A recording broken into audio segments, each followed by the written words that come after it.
வணக்கம். கோவை டுடே இன்றைய முக்கிய நிகழ்வுகள். கோவை மாவட்டத்தில் நேற்று ஒரே நாளில் 602 பேருக்கு கொரோனா தொற்று உறுதி செய்யப்பட்டுள்ளது அதிர்ச்சியை ஏற்படுத்தியுள்ளது. கோவை மாவட்டத்தில் கொரோனா தொற்று நாளுக்கு நாள் அதிகரித்து வருகிறது. இதனை கட்டுப்படுத்த மாநில அரசு மற்றும் மாவட்ட நிர்வாகம் பல்வேறு நடவடிக்கைகள் மேற்கொண்டு வருகிறது. இதனால் கோவை மாவட்டத்தில் தற்போது கொரோனா தொற்று பாதிக்கப்பட்டவர்களின் எண்ணிக்கை குறைந்து வருகிறது. இந்த நிலையில் கோவை மாவட்டத்தில் நேற்று ஒரே நாளில் மேலும் 602 பேருக்கு கொரோனா தொற்று உறுதி செய்யப்பட்டுள்ளது. இதன் மூலம் கோவையில் மொத்தம் பாதிப்பு அடைந்தோர் எண்ணிக்கை 2,56,553 அதிகரித்துள்ளது. அதேபோல கோவை மாவட்டத்தில் கொரோனா தொற்றுக்கு சிகிச்சை பலனின்றி நேற்று மேலும் 2 பேர் உயிரிழந்தனர். இதன் மூலம் கோவையில் இதுவரை உயிரிழந்தவர்களின் எண்ணிக்கை 2,526 அதிகரித்துள்ளது. அதேபோல கோவை மாவட்டத்தில் கொரோனா தொற்று சிகிச்சை பெற்று வந்த 183 பேர் நேற்று குணமடைந்து வீடு திரும்பியுள்ளனர். இதன் மூலம் கோவையில் இதுவரை கொரோனா தொற்று சிகிச்சை பெற்று குணமடைந்தவர்களின் எண்ணிக்கை 2,51,132 அதிகரித்துள்ளது. மேலும் 2,895 பேர் மருத்துவமனையில் சிகிச்சை பெற்று வருகின்றனர். கோவையில் தரம் உயர்த்தப்பட்ட 4 நகராட்சிக்கான வாக்காளர் பட்டியலை மாவட்ட ஆட்சியர் வெளியிட்டார். கோவை மாவட்டத்தில் சமீபத்தில் கூடலூர், காரமடை, கருமத்தம்பட்டி, மதுக்கரை ஆகிய 4 ஊராட்சிகள் நகராட்சிகளாக தரம் உயர்த்தப்பட்டது. இந்த 4 நகராட்சிகளுக்கான வாக்குச்சாவடிகள், வார்டு எண்ணிக்கை மற்றும் வாக்காளர் பட்டியலை கோவை மாவட்ட ஆட்சித்தலைவர் இன்று வெளியிட்டார். அதன்படி நகராட்சிகளையும் சேர்த்து மொத்தம் 1,30,134 வாக்காளர்களும் 159 வாக்குச்சாவடிகளும் 108 வார்டுகளும் உள்ளன. கூடலூர் நகராட்சியில் 27 வார்டுகள், 49 வாக்குச்சாவடிகள், 40,393 வாக்காளர்கள். காரமடை நகராட்சியில் 27 வார்டுகள், 39 வாக்குச்சாவடிகள், 30,747 வாக்காளர்கள். கருமந்தப்பட்டி நகராட்சியில் 27 வார்டுகள், 36 வாக்குச்சாவடிகள், 30,270 வாக்காளர்கள். மதுக்கரை நகராட்சியில் 27 வார்டுகள், 35 வாக்குச்சாவடிகள், 28,724 வாக்காளர்கள். கோவை தற்போது தரம் உயர்த்தப்பட்ட நகராட்சிகளுடன் சேர்ந்து மொத்தம் 7 நகராட்சிகள் உள்ளன என்பது குறிப்பிடத்தக்கது. 60 வயதை கடந்தவர்கள், இணை நோய் உள்ளவர்கள் வீட்டில் தனிமைப்படுத்திக் கொள்ளக்கூடாது. சுகாதாரத்துறை திட்டவட்டம். 60 வயதை கடந்து இணை நோய் உள்ளவர்கள் வீடுகளில் தங்களை தாங்களே தனிமைப்படுத்திக் கொள்ளக்கூடாது. உடனடியாக மருத்துவமனைக்கு வந்து ஆலோசனை பெற வேண்டும் என சுகாதாரத்துறை அறிவித்துள்ளது. கொரோனா பரவலை கட்டுப்படுத்த பல்வேறு வழிகாட்டு நெறிமுறைகளை சுகாதாரத்துறை அமைச்சகம் அறிவித்து வருகிறது. இதில் 2 தவணை தடுப்பூசி செலுத்தியிருந்தாலும் இணை நோய் உள்ளவர்களுக்கு தொற்று பாதிப்பு ஏற்படுகிறது. அதனால் 60 வயதுக்கு மேற்பட்ட இணை நோய் உள்ளவர்களை கவனமுடன் கண்காணிக்க வேண்டும். சளி, காய்ச்சல், இருமல், உடல் வலி, சோர்வு ஏற்பட்டால் உடனடியாக அவர்களை மருத்துவமனைக்கு அழைத்து வர வேண்டும். வீட்டில் தனிமைப்படுத்துதல் மேற்கண்ட வயதினருக்கு உகந்தது அல்ல. எனவே குடும்பத்தினர் கவனமுடன் இருந்து முதியோர்களை பாதுகாக்க வேண்டும் என அறிவுறுத்தப்பட்டுள்ளது. சுகாதாரத்துறை அதிகாரிகள் கூறுகையில், வீட்டு தனிமையிலிருந்து சிலர் அலட்சியமாக இருந்தால் குடும்பத்தில் உள்ள மற்றவர்களுக்கு தொற்று பரவியுள்ளது. 60 வயதை கடந்தவர்களுக்கு பாதிப்பு ஏற்படும் போது அவரை மீட்டு கொண்டு வர உயிர்காக்க சிரமங்கள் ஏற்படுவதால் வீட்டு தனிமையில் வைத்திருக்க வேண்டாம் என அறிவுறுத்தப்பட்டுள்ளது என்றார். பள்ளி கட்டிடத்தின் பணிகளை விரைந்து முடிக்க மாநகராட்சி கமிஷனர் ராஜகோபால் சுன்காரா உத்தரவு. கோவை கிழக்கு மண்டலத்தின் பல்வேறு பகுதிகளில் நடந்து வரும் வளர்ச்சிப் பணிகளை மாநகராட்சி கமிஷனர் ராஜகோபால் நேற்று ஆய்வு செய்தார்.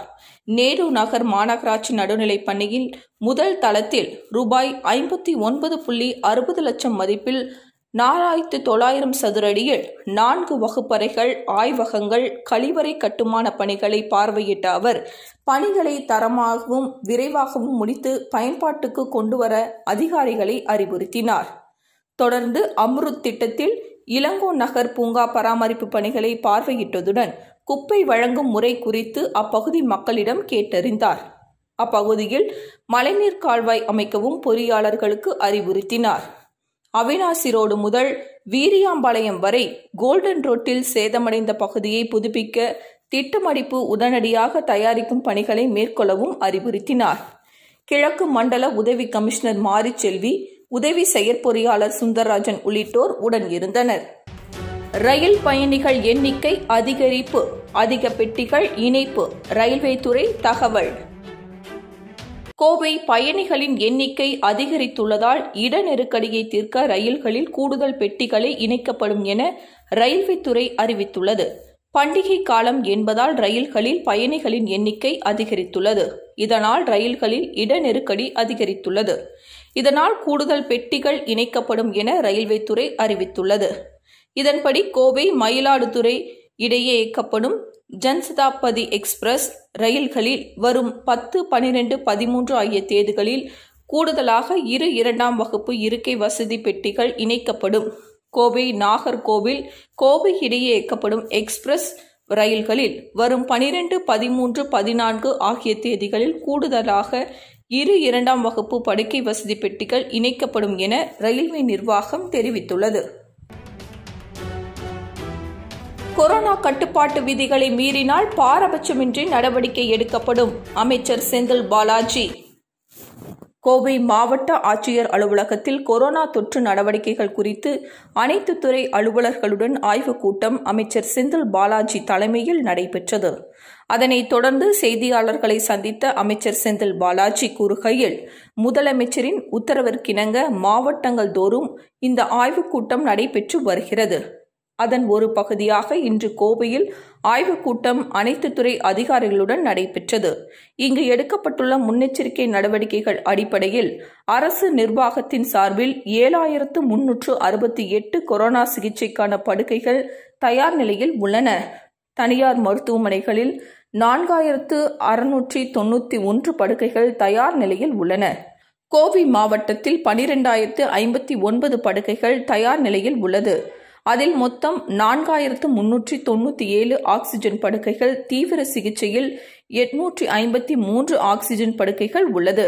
மேலும் தேவைப்பட்டால் அதனை உடனடியாக தயார் செய்வதற்கு மாவட்ட நிர்வாகம் தயார் நிலையில் உள்ளது.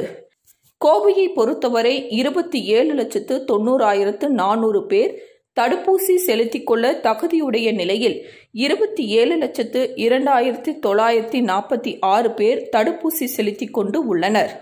மீதம் உள்ள 87,454 பேருக்கு இல்லங்களில் தேடிச் சென்று தடுப்பூசி செலுத்துவதற்கான ஆலோசனை இன்று நடைபெற்றது. 81% விழுக்காடு 2வது தடுப்பூசி செலுத்தப்பட்டுள்ளது. கோவை மாவட்டத்தில் நாளொன்றுக்கு 7000 முதல் 9000 வரை கொரோனா பரிசோதனைகள் செய்யப்படுகிறது. அதனை 12000ஆக உயர்த்த நடவடிக்கைகள் மேற்கொள்ளப்பட்டு வருகிறது. கோவை மாவட்டத்தில் 11 சோதனை சாவடிகளில் கேமராக்கள் பொருத்தப்பட்டு அதனை மாவட்ட ஆட்சியர் அலுவலகத்தில் இருந்து நேரடியாக கவனிக்கும் வகையில் ஏற்பாடுகள் செய்யப்பட்டுள்ளது. அதேபோன்று தனியார் மருத்துவமனை மற்றும் அரசு மருத்துவமனைகளில் நோயாளிகளுடன் வருபவர்களுக்கு பரிசோதனை செய்யப்பட ஆலோசனை மேற்கொள்ளப்பட்டுள்ளது. அதேபோல் பொதுமக்களுக்கு உள்ளூர் தொலைக்காட்சிகளில் மூலமாக விழிப்புணர்வு ஏற்படுத்த ஆலோசனைகள் மேற்கொள்ளப்பட்டுள்ளது. அதேபோலவே மாநகராட்சிகளில் உள்ள 100 வார்டுகளில் 100 சிறப்பு அலுவலர்கள், 33 பேரூராட்சிகளுக்கும் 33 சிறப்பு அலுவலர்கள், 7 நகராட்சிக்கும் 7 சிறப்பு அலுவலர்கள், 12 ஊராட்சிகளுக்கு 12 சிறப்பு அலுவலர்கள் என 152 சிறப்பு அலுவலர்கள் நியமிக்கப்பட்டு வாட்ஸ்அப் குரூப் மூலம் தகவலை பகிர்ந்து கட்டுப்படுத்த நடவடிக்கை மேற்கொள்ளப்பட உள்ளது. கோவையில் தடுப்பு நடவடிக்கைகளில் 2206 மருத்துவ பணியாளர்கள் தற்போது உள்ள நிலையில் அவர்களுக்கு 2 மாதம் கூடுதல் ஒப்பந்தம் போடப்பட்டுள்ளது. மேலும் 1105 பேர் புதிதாக நியமிக்கப்பட்டு 3311 மருத்துவ பணியாளர்கள் தற்போது உள்ளனர். மக்கள் கொரோனா முன்னெச்சரிக்கை நடவடிக்கைகளை கட்டாயமாக கடைபிடிக்க வேண்டும். கோவையில் 15 to 18 வயதுடையவர்களில் 1,61,000 பேர் தடுப்பூசி செலுத்த வேண்டிய நிலையில் 1,04,752 பேர் மட்டுமே தற்போது வரை தடுப்பூசி செலுத்திக் கொண்டுள்ளனர். ஞாயிற்றுக்கிழமைகளில் முழு ஊரடங்கு போடப்பட்டுள்ளதால் அதற்கு முன்றைய தினம் அதிகமாக மளிகை கடைகளில் கூட்டம் கூடுவதை மக்கள் இயன்றவரை தவிர்க்க வேண்டும். மீறினால் கடும் நடவடிக்கைகள் எடுக்கப்படும். மதுக்கடைகளை பொறுத்தவரை ஆய்வுக் கூட்டம் நடத்தப்பட்டு அரசு வழிகாட்டுதலின்படி நடைமுறைகள் செயல்படுத்தப்படும். கோவையில் 70,950 பேர் பூஸ்டர் டோஸ் செலுத்தப்பட வேண்டியவர்கள் 1,671 பேர் தற்போது வரை செலுத்திக் கொண்டு உள்ளனர். ஒமிக்ரான் பரிசோதனை செய்ய அரசின் சார்பில் 2 லேப் தற்போது உள்ளது. தனியார் லேபுகள் 28 உள்ளது. வெளிநாடுகளில் இருந்து வரும் நபர்களுக்கு தடுப்பூசி தேவைப்பட்டால் கட்டுப்பாட்டு மையத்தை தொடர்பு கொண்டு தெரிவிக்கலாம்.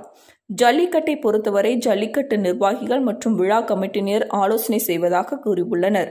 அவர்கள் கலந்தாலோசனை செய்துவிட்டு கூறினால் மாவட்ட நிர்வாகம் அதற்கான நடவடிக்கைகளை மேற்கொண்டு எடுக்கும் என தெரிவித்தார். முன்னதாக கோவை மாவட்ட ஆட்சியர் அலுவலகத்தில் கருணா கட்டுப்பாட்டு மையத்தில் அமைக்கப்பட்டுள்ள சோதனை சாவடிகளில் இருந்து வரும் CCTV நேரலை காட்சிகளை அமைச்சர் பார்வையிட்டார். இதில் மாவட்ட ஆட்சியர் சமீரன், மாநகராட்சி ஆணையாளர் ராஜகோபால் சுன்காரா உட்பட மருத்துவத்துறை, காவல்துறை ஆகிய அனைத்து துறை அதிகாரிகளும் கலந்து கொண்டனர். கூட்டங்கள் நடத்தி அரசினுடைய அதிகாரிகள் அதேபோல மருத்துவத்துறை சார்ந்திருக்கின்ற உயர் அலுவலக அதிகாரி பெருமக்கள்லாம் சேர்ந்து முடிவெடுக்கக்கூடிய நிலையில் தொடர்ந்து வரக்கூடிய காலங்களில் என்னென்ன அரசு வழிகாட்டு நெறிமுறைகளை கொடுக்குறாங்களோ அதன்படி நிர்வாகம் செய்யப்படும். 70,000 பேர் இந்த பூஸ்டர் டோஸ் போட வேண்டியவங்க. இப்போ 1,271 பேர் செலுத்தி கொண்டிருக்கின்றார்கள். மீதம் இருக்கக்கூடியவங்களுக்கு தொடர்ச்சியாக செலுத்துவதற்கான நடவடிக்கைகள் எடுக்கப்பட்டிருக்கின்றன. எனவே உங்களிடத்தில் நான் அன்போடு கேட்டுக்கொள்வது, மாவட்ட நிர்வாகத்தின் சார்பில் கேட்டுக்கொள்வது, அனைவரும் சேர்ந்து ஒரு விழிப்புணர்வை ஏற்படுத்துவோம். இந்த உள்ளூர் லோக்கல் சேனலை பொறுத்த வரைக்கும் எல்லா சேனலுடைய உரிமையாளர்களும் குறிப்பிட்ட நேரங்கள் இந்த விழிப்புணர்வுக்காக நீங்கள் செலவிடணும். அப்போ தான் மக்களிடத்தில் எடுத்து செல்ல முடியும். இங்கே உருவாக்கப்பட்டிருக்கின்ற கட்டுப்பாட்டு அறை, அந்த கட்டுப்பாட்டு அறையின் மூலமாக எந்தெந்த இடங்களில் இப்போ ஆக்சிஜன் வசதினா அதற்கான தனியாக அதிகாரிகள் நியமிக்கப்பட்டிருக்காங்க. அதேபோல் ஆம்புலன்ஸ்னால் அதற்கான அதிகாரிகள் நியமிக்கப்பட்டிருக்காங்க. மாவட்டத்தில் இருக்கக்கூடிய ஆம்புலன்ஸ் வசதிகள் அனைத்துமே GPS மூலமாக கண்காணிக்கப்பட்டு அதையும் ஒழுங்குபடுத்தப்பட்டிருக்கின்றன. எனவே சிறப்பான முன்னெச்சரிக்கை நடவடிக்கைகள் மேற்கொள்ளப்பட்டிருக்கின்றன. எவ்வளவு நடவடிக்கைகள் முன்னெச்சரிக்கை நடவடிக்கைகள் இருந்தாலும் கூட பொதுமக்களுடைய ஒத்துழைப்பு மிக முக்கியமானது.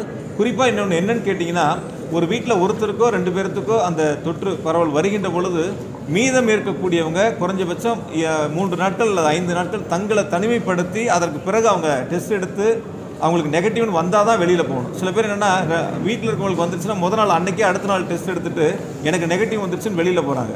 சில பேர்த்துக்கு ஒரு 3 நாட்கள் அல்லது 5 நாட்கள் கழித்து அவங்களுக்கு அந்த காய்ச்சலோ அல்லது இருமலோ சளிகளோ வருகின்ற பொழுது திரும்ப டெஸ்ட் எடுத்தால் அவங்களுக்கு அந்த பாசிட்டிவ் வருகின்ற பொழுது எனக்கு வந்துருச்சுங்கிறாங்க. இந்த 5 நாட்கள் அல்லது 3 நாட்கள் இடைவெளியில் நிறையா பேர் அவங்கனால அந்த பரவல் வந்துடுது. அதையும் நம்ம கட்டுப்படுத்துவதற்கான முன்னெச்சரிக்கை நடவடிக்கைகள் மேற்கொள்ளப்பட்டிருக்கின்றன. எனவே ஒரு சிறப்பான முன்னெச்சரிக்கை நடவடிக்கைகள் எடுக்கப்பட்ட நிலையில் அனைவருடைய ஒத்துழைப்பும் இதில் ரொம்ப முக்கியமானது. குறிப்பாக ஊடகம், பத்திரிகை சார்ந்தவர்கள் ஒரு விழிப்புணர்வை ஏற்படுத்தக்கூடிய வகையில் நீங்கள் உருவாக்குங்க.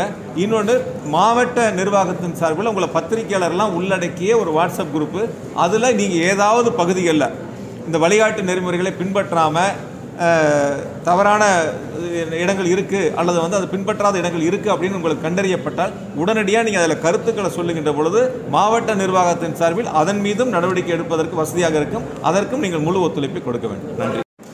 அந்த பாதிப்புகளையும் இந்த நோய் தொற்று பரவாமல் தடுப்பதற்கான முன்னெச்சரிக்கை நடவடிக்கைகள் குறித்தும் தொடர்ந்து ஆய்வுக் கூட்டங்களை நடத்தி பல்வேறு ஆலோசனைகளையும் உத்தரவுகளையும் வழங்கியிருக்கின்றார்கள். முதலமைச்சருடைய உத்தரவின் அடிப்படையில் கோவை மாவட்ட நிர்வாகத்தின் சார்பில் மாவட்ட ஆட்சித்தலைவர்களுடைய தலைமையில் மாநகராட்சி ஆணையர் அவர்களும் இணைந்து அனைத்து துறைகளை சார்ந்திருக்கின்ற அதிகாரிகளும் அலுவலக பெருமக்களும் ஒன்றிணைந்து முன்னெச்சரிக்கை நடவடிக்கையாக பல்வேறு பணிகள் மேற்கொள்ளப்பட்டிருக்கின்றன. அதில் குறிப்பாக அரசு நிர்வாகத்தின் சார்பில் 7,368 படுக்கைகள், அதாவது கொரோனா சிகிச்சைக்கான தயார் நிலையில் இருக்கின்றன. அதேபோல் தனியார் மருத்துவமனைகளை பொறுத்தவரை 4,691 படுக்கைகள் இருக்கின்றன. மொத்தம் கோவை மாவட்டத்தில் 12,059 படுக்கைகள் இந்த நோய் தொற்றால் பாதிக்கப்படுகின்றவர்களுக்கு சிகிச்சை அளிக்கக்கூடிய வகையில் முன்னெச்சரிக்கை நடவடிக்கையாக தயார் நிலையில் உள்ளன. இன்னும் தேவையான இந்த வசதிகள் தேவை ஏற்பட்டால் அதற்கும் ஏற்பாடு செய்வதற்கு மாவட்ட நிர்வாகம் தயார் நிலையில் இருக்கின்றன. கோவை மாவட்டத்தை பொறுத்தவரை இந்த தடுப்பூசிகள் என்பது மொத்தம் 27,90,400 பேர் தடுப்பூசி செலுத்திக் கொள்வதற்கு எண்ணிக்கை. அதில் 27,02,946 பேர் முதல் தவணைக்கான தடுப்பூசிகளை செலுத்தியிருக்கின்றார்கள். மீதம் இருக்கக்கூடிய 87,454 பேர் தனித்தனியாக கண்டறியப்பட்டு அவருடைய இல்லங்களுக்கு சென்று அந்த முதல் தவணை தடுப்பூசி செலுத்திக் கொள்வதற்காக இப்பொழுது ஆலோசிக்கப்பட்டு அதற்கான நடவடிக்கைகள் மேற்கொள்ளப்பட்டிருக்கின்றன. இரண்டாவது தவணையை பொறுத்தவரை 80.98 அதாவது 81 விழுக்காடு இரண்டாவது தவணை தடுப்பூசிகள் செலுத்தி கொண்டிருக்கின்றார்கள். இந்த முதல் தவணை செலுத்தியவர்கள் இரண்டாவது தவணை செலுத்தக்கூடிய அந்த காலகட்டங்களில் அவர்களுக்கு அந்த தேதியை நினைவூட்டக்கூடிய வகையில் மாவட்ட நிர்வாகத்தின் சார்பில் எடுத்து சொல்லப்பட்டு இரண்டாவது தவணையும் 100% தடுப்பூசி செலுத்தி கொண்ட மாவட்டம் கோவை என்ற நிலையை உருவாக்குவதற்காக நடவடிக்கைகள் மேற்கொள்ளப்பட்டிருக்கின்றன. அதேபோல் நம்முடைய மாவட்டத்தை பொறுத்தவரை நாளொன்றுக்கு 7,000 முதல் 9,000 வரை இந்த நோய் தொற்றால் எடுக்கப்படுகின்ற அந்த பரிசோதனைகள் செய்யப்படுகின்றன. அதை 12,000 உயர்த்துவதற்கான நடவடிக்கைகள் இப்பொழுது மேற்கொள்ளப்பட்டிருக்கின்றன. நம்முடைய கோவை மாவட்டத்தில் 11 இடங்களில் சோதனை சாவடிகள் கண்காணிப்பு என்பது மாவட்ட ஆட்சியர் அரங்கில் அந்த கேமரா மூலமாக இங்கிருந்து கண்காணிப்பதற்கான நடவடிக்கைகள் மேற்கொள்ளப்பட்டிருக்கின்றன. அதேபோல் தனியார் மருத்துவமனைகள் அல்லது மாவட்ட மருத்துவக் கல்லூரி மருத்துவமனைகள் அல்லது அரசு மருத்துவமனைகளில் நம் அருகாமையில் இருக்கக்கூடிய மாவட்டங்களிலிருந்து சிகிச்சைக்கு அழைத்து வரக்கூடியவர்களுக்கு அவர் உடன் வருபவர்களை அவர்களையும் கண்காணித்து அவர்களுக்கும் அந்த பரிசோதனைகள் செய்யப்பட்டு அவர்களுக்கு அந்த தொற்று இருக்கிறதா என்பதை பரிசோதனை மூலமாக அவர்களுக்கு தெரியப்படுத்தக்கூடிய வகையில் அதற்கான முன்னெச்சரிக்கை நடவடிக்கைகளும் மேற்கொள்வதற்காக ஆலோசிக்கப்பட்டிருக்கின்றன. மக்களுக்கு உள்ளூர் லோக்கல் சேனல் மூலமாக விழிப்புணர்வை ஏற்படுத்துவதற்கான அந்த பணிகளும் இப்பொழுது முன்னெடுக்கப்பட்டிருக்கின்றன. அதேபோல் மாநகராட்சியில் இருக்கக்கூடிய 100 வார்டுகளுக்கும் 100 சிறப்பு அலுவலர்கள், 33 பேரூராட்சிகளுக்கும் 33 சிறப்பு அலுவலர்கள், 7 நகராட்சிகளுக்கும் 7 சிறப்பு அலுவலர்கள், அதேபோல் 12 ஊராட்சி ஒன்றியங்களுக்கும் 12 சிறப்பு அலுவலர்கள் என மொத்தம் 152 பேர் சிறப்பு அலுவலர்கள் நியமிக்கப்பட்டு அவர்களுக்கு ஒரு வாட்ஸ்அப் குரூப் உருவாக்கப்படுகிறது. அதேபோல் அதற்கு கீழே இருக்கக்கூடிய இப்போ பேரூராட்சினா அதற்குட்பட்ட வார்டுகளுக்கு ஒரு அலுவலர், நகராட்சிகள் என்று சொன்னால் அதற்கு ஒரு அலுவலர், வார்டுக்கு ஒரு அலுவலர், ஊராட்சி ஒன்றியங்களுக்குரிய ஊராட்சிகளுக்கு ஒவ்வொருவர் பொறுப்பு அதிகாரியாக அங்கே நியமிக்கப்பட்டு அவர்களுக்குள்ளான அந்த குரூப்புகள் உருவாக்கப்பட்டு எந்த இடங்களில் ஒவ்வொரு நாளுடைய அந்த சிகிச்சை அந்த தொற்றினுடைய எண்ணிக்கை அதிகரிக்கிறது அல்லது எந்த இடங்களில் அந்த பரவல் ஏற்படுகிறது என்பதை தனித்தனியாக அடையாளம் காணப்பட்டு அந்த இடங்களிலே அதை கட்டுப்படுத்துவதற்கான முயற்சிகள் இப்பொழுது முன்னெடுக்கப்பட்டிருக்கின்றன. எனவே நம்முடைய கோவை மாவட்டத்தை பொறுத்தவரை இந்த கொரோனா நோய் தொற்று தடுப்பு நடவடிக்கைகளில் 2206 பேர் மருத்துவ பணியாளர்கள் பணியில் இருக்கின்றார்கள். கூடுதலாக 2 மாத காலத்திற்கு அவர்களுக்கு ஒப்பந்த அடிப்படையில் 1105 பேர் இப்பொழுது நியமிக்கப்பட்டிருக்கின்றார்கள். மொத்தம் 3311 பேர் மருத்துவ பணியாளர்கள் இந்த நோய் தொற்றால் பாதிக்கப்படுகின்றவர்களுக்கு சிகிச்சை அளிக்கக்கூடியதற்கான நடவடிக்கைகளில் ஈடுபட்டிருக்கின்றார்கள். எனவே இந்த நிலைகளில் அதேபோல் திருமண மண்டபங்கள் அல்லது துக்க நிகழ்ச்சி போன்ற அந்த நிலைகளிலும் அதை தொடர்ந்து அந்த பொறுப்பு அதிகாரியாக நியமிக்கப்படக்கூடியவர்கள் அதையும் கண்காணித்து அரசினுடைய வழிகாட்டு நெறிமுறைகளுக்கு உட்பட்டு அதை கட்டுப்படுத்துவதற்கான நடவடிக்கைகள் மேற்கொள்ளப்பட்டிருக்கின்றன. எனவே கோவை மாவட்டத்தில் வரக்கூடிய காலங்களில் இந்த நோய் தொற்றால் பாதிக்கப்படுகின்றவர்களுடைய எண்ணிக்கை அதிகரிக்காத அளவிற்கு நடவடிக்கைகள் முன்னெச்சரிக்கை நடவடிக்கைகள் முதலமைச்சருடைய வழிகாட்டுதலின்படி எடுக்கப்பட்டிருக்கின்றன. முன்னெச்சரிக்கை நடவடிக்கைகளோடு சேர்த்து இப்போ அதுதான் சொன்னேனே இப்போ இருக்கக்கூடிய இப்போ பேரூராட்சினா வார்டுகள், நகராட்சினா வார்டுகள், அதே போல் மாநகராட்சியினுடைய வார்டுகள் என அந்தந்த பகுதிகளில் அங்கேயே கட்டுப்படுத்தக்கூடிய அளவிற்கு பொறுப்பு அதிகாரிகள் இப்பொழுது நியமிக்கப்பட்டு பணிகளை மேற்கொள்கின்றார்கள். எனவே வரக்கூடிய காலங்களில் இந்த எண்ணிக்கை அதிகரிப்பு என்பது குறைக்கக்கூடிய அளவிற்கு அல்லது அதிகரிக்காத அளவிற்கு முன்னெச்சரிக்கை நடவடிக்கைகள் மேற்கொள்ளப்பட்டிருக்கின்றன. இன்னும் ரொம்ப முக்கியமானது ஒரு விழிப்புணர்வு என்பது மிக முக்கியமானது. நிறைய பேர் என்ன நினைக்கிறாங்க அப்படின்னு கேட்டிங்கன்னா, இது 3வது அலை பெரிய அளவில் ஒரு தாக்கத்தை ஏற்படுத்தாது, வந்து போயிடும் அப்படிங்கிற மாதிரி ஒரு பரவலான பேச்சுக்கள் உருவாகின்றன. அப்படி யாருக்கும் அந்த பாதிப்புகள் இல்லை அப்படின்னு நிலைகள் ஏற்படுகின்ற பொழுது என்னென்னு கேட்டிங்கன்னா, எல்லாத்துக்கும் யாருக்கெல்லாம் உடம்புல எதிர்ப்பு சக்திகள் இருக்கோ அவங்களுக்கு வந்து போகக்கூடிய நிலைகள் இருக்கலாம். சில பேருக்கு எதிர்ப்பு சக்திகள் குறைவாக இருக்கக்கூடிய அந்த நிலைகளில் இருக்கக்கூடியவங்களுக்கு தான் இப்போ அந்த இறப்பு எண்ணிக்கைகள் வருது. ஏன்னா இந்த இறப்பு இல்லாமல் இருந்ததுன்னா அனைவருக்கும் வந்துட்டு போயிடும் அப்படிங்கிற ஒரு சகஜமான நிலைகளுக்கு எடுத்துக்கலாம். இப்போ 1-2 இறப்புகள் ஏற்படுகிறது அப்படின்னா அதை எதிர்கொள்ளக்கூடிய அந்த எதிர்ப்பு சக்திகள் இல்லை, அதனால் அந்த இறப்புகள் ஏற்படுகிறது. அதற்கு நம்ம ரொம்ப முக்கியமான காரணம் வந்து நம்ம விழிப்புணர்வை ஏற்படுத்தணும். எல்லாருமே வந்து இப்போ இரவு நேர ஊரடங்குனா அதை வந்து மக்கள் ஒத்துழைப்பு கொடுக்கணும், முழுமையாக கடைபிடிக்கணும். ஞாயிற்றுக்கிழமை முழு ஊரடங்கு அப்படின்னா அதுவும் வந்து பொதுமக்கள் வந்து முழு ஒத்துழைப்பு கொடுத்து முழுமையாக அதை கடைபிடிக்கணும். அந்த நிலைகளில் நீங்கள் இதை செஞ்சு பத்திரிகையாளர்கள் அனைவரும் சேர்ந்து இந்த விழிப்புணர்வை மக்கள்கிட்ட எடுத்துகிட்டு போகலாம். அதே போல் வந்து நம்முடைய மாவட்டங்களை பொறுத்த வரைக்கும் இந்த 15 முதல் 18 வயதுக்கு அந்த தடுப்பூசி செலுத்திக் கொள்ளக்கூடியவர்களுடைய எண்ணிக்கை வந்து 1,04,752 பேர். மொத்தம் 1,61,000 பேர் இந்த தடுப்பூசிகள் செலுத்திக் கொள்ளக்கூடியவர்கள். அதில் வந்து 1,04,000 பேர் இப்போ தடுப்பூசிகள் செலுத்தி கொண்டிருக்கின்றார்கள். மீதம் இருக்கக்கூடியவர்கள் 2 நாட்களில் முழுவதுமாக அவர்களும் அந்த தடுப்பூசி செலுத்திக் கொள்ளக்கூடிய அந்த நிலைகளை எடுக்கக்கூடிய அளவிற்கு முன்னெச்சரிக்கை நடவடிக்கைகள் எடுக்கப்பட்டிருக்கின்றன. போய் அந்த பொருட்கள் வாங்குவதனால தான் அந்த விதமான பாதிப்புகள் ஏற்படுகின்றன. இப்போ ஏதாவது முக்கியமான ஒரு காய்கறி கடைனா கூட 2 நாட்கள் அந்த பழங்கள்லாம் அழுகிரும், அதனால் நம்ம போய் வாங்கணும்னு சொல்லலாம். மளிகை கடையில் வாங்கக்கூடிய பொருட்கள் வந்து வாரம் முழுவதும் வாங்கக்கூடிய நிலைகள். இனி வரக்கூடிய காலங்களில் சனிக்கிழமையில் வந்து அனைத்து கடையினுடைய அந்த வணிக பெருமக்களுக்கும் அவங்க சங்கத்தை அழைச்சி அது போன்ற கூட்டங்கள் கூடக்கூடாது அப்படிங்கிறது இப்போ என்ன சொல்லியிருக்கோன்னா அவங்களுக்கு ஒரு எச்சரிக்கையாக எடுத்து சொல்லக்கூடியவங்களை இனிமேல் அதையும் மீறி எந்த இடங்கள்லாம் கூட்டங்கள் அதிகமாக கூடுதோ கண்டிப்பாக மாவட்ட நிர்வாகத்தின் சார்பில் கடுமையான நடவடிக்கைகள் இருக்கும். ஏன்னா இதில் வந்து எந்த விதமான வெறுப்பும் பார்க்காம அரசினுடைய வழிகாட்டு நெறிமுறைகளுக்கு ஒத்துழைப்பு கொடுக்கின்ற பொழுது தான் இந்த நோய் தொற்றினுடைய எண்ணிக்கை அதிகரிப்பதை நம்மால் குறைக்க முடியும். ஆக அதற்கு பொதுமக்கள் முழு ஒத்துழைப்பு கொடுக்கணும். அந்த ஒத்துழைப்புகளிலிருந்து சில பேர் தவறுகின்ற பொழுது கண்டிப்பாக மாவட்ட நிர்வாகத்தின் சார்பில் நடவடிக்கைகள் கண்டிப்பாக இருக்கும். அந்த அளவுக்கு வந்து நம்ம டெஸ்ட் எடுக்கக்கூடிய அளவிற்கான ஏற்பாடுகள் செய்யப்பட்டிருக்குன்னா அரசின் சார்பில் வந்து 2 இடங்களில் அந்த டெஸ்ட் எடுக்கக்கூடிய அந்த லேப் இருக்குது. அதே போல் தனியாரை பொறுத்த வரைக்கும் 28 லேப் இருக்குது. கட்டாயம் வந்து இப்போ எப்படி வந்து சிறப்பு அலுவலர்கள் வந்து நியமிக்கப்பட்டிருக்கின்றார்களோ அதுபோல் ஒவ்வொரு நகராட்சி பேரூராட்சி பகுதிகளிலும் அந்த டெஸ்ட் எடுக்கக்கூடிய நிலைகளில் தொடங்கப்பட்டு அங்கிருந்து கொண்டு வந்து லேபில் டெஸ்ட் எடுத்து அதற்கான முன்னெச்சரிக்கை நடவடிக்கைகள் மேற்கொள்ளப்பட்டிருக்கு. கொரோனா பராமரிப்பு மையத்தில் 219 இருக்குது. மொத்தம் தனியாரோடு சேர்த்துனா 4,397 ஆக்சிஜன் பெட்டு மட்டும் இருக்குது. தீவிர சிகிச்சை வந்து 853 பெட் இருக்குது, அதிலும் ஆக்சிஜன் இருக்குது. அதாவது வந்து சாதாரண படுக்கைங்கிறது இந்த 12,059 6,800 படுக்கைகள் தான் சாதாரண படுக்கை, மீது எல்லாமே ஆக்சிஜன் வசதி தீவிர சிகிச்சை பிரிவு. அதனால் அதற்கு கூடுதலான படுக்கைகள் தேவை என்றாலும் கூட அல்லது கூடுதலான ஆக்சிஜன் வசதிகள் தேவை என்றாலும் கூட ஏற்படுத்துவதற்கு மாவட்ட நிர்வாகம் அனைத்தையும் தயார் நிலையில் தான் வச்சிருக்கு. தேவையான ஏற்பாடுகள் செய்யப்பட்டிருக்கு.